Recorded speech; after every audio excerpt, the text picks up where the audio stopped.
नमस्कार, आपलं स्वागत आहे. मी ॲडव्होकेट अनिता तायडे. आपल्या रोजच्या जीवनात कधीतरी असं होतं की वाहतूक पोलीस म्हणजेच ट्रॅफिक पोलीस आपल्याला रस्त्यात थांबवतात. अशा वेळी काय करायचं हे आपल्याला माहिती असलं पाहिजे. महाराष्ट्राचे नियम काय सांगतात हे आपण आज सोप्या भाषेत समजून घेऊया. हे तुम्हाला आणि तुमच्या घरातील लहान मुलांनाही नक्कीच उपयोगी पडते. पोलीस आपल्याला का थांबवतात याची काही कारणं असतात. कधी तुम्ही गाडी चालवताना हेल्मेट घातलं नसेल किंवा सीट बेल्ट लावला नसेल, कधी वेगाने गाडी चालवली असेल, तर कधी सिग्नल तोडला असेल किंवा गाडी चालवताना मोबाईलवर बोलत असेल. याशिवाय ते तुमच्या गाडीची कागदपत्र तपासण्यासाठी थांबवू शकतात, जसं की ड्रायव्हिंग लायसन्स म्हणजेच गाडी चालवण्याचा परवाना, गाडीची RC बुक म्हणजे नोंदणी प्रमाणपत्र, PUC म्हणजे प्रदूषण प्रमाणपत्र आणि इन्शुरन्स. कधी त्यांना संशय येतो की तुम्ही दारू पिऊन गाडी चालवताय किंवा लोकांच्या सुरक्षेसाठी ते अचानक गाड्या तपासतात. आता जर पोलिसांनी तुम्हाला थांबवलं तर काय करायचं? सगळ्यात आधी शांत राहा, घाबरू नका. हळूच गाडी रस्त्याच्या बाजूला द्या आणि थांबवा. गाडीचं इंजिन बंद करा. गाडीच्या खिडकीची काच पूर्ण खाली करा. तुमचे हात असे ठेवा की ते पोलिसांना दिसतील, जसं की स्टेअरिंगवर किंवा डॅशबोर्डवर. पोलिसांशी लगेच वाद घालू नका. पोलिसांशी बोलताना काय करायचं? त्यांच्याशी नेहमी नम्रपणे बोला. त्यांना आदर द्या. तुम्ही त्यांना नम्रपणे त्यांचं नाव आणि बिल्ला नंबर म्हणजेच बॅज नंबर विचारू शकता.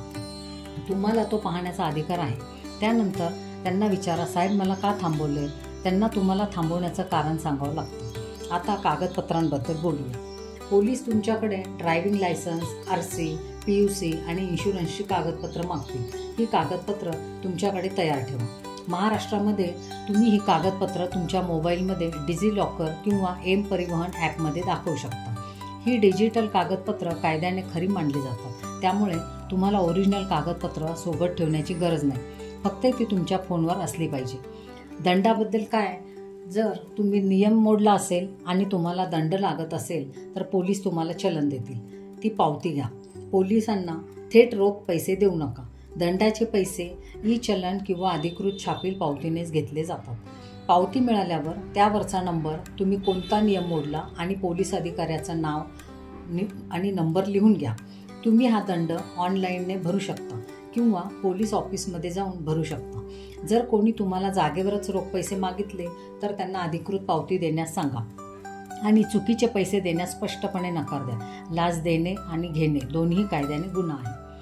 इतर काही गोष्टी, जर पोलिसांनी तुम्हाला गाडीतून खाली उतरवायला सांगितलं तर नम्रपणे उतरा, पण त्यांना कारण विचारू शकता.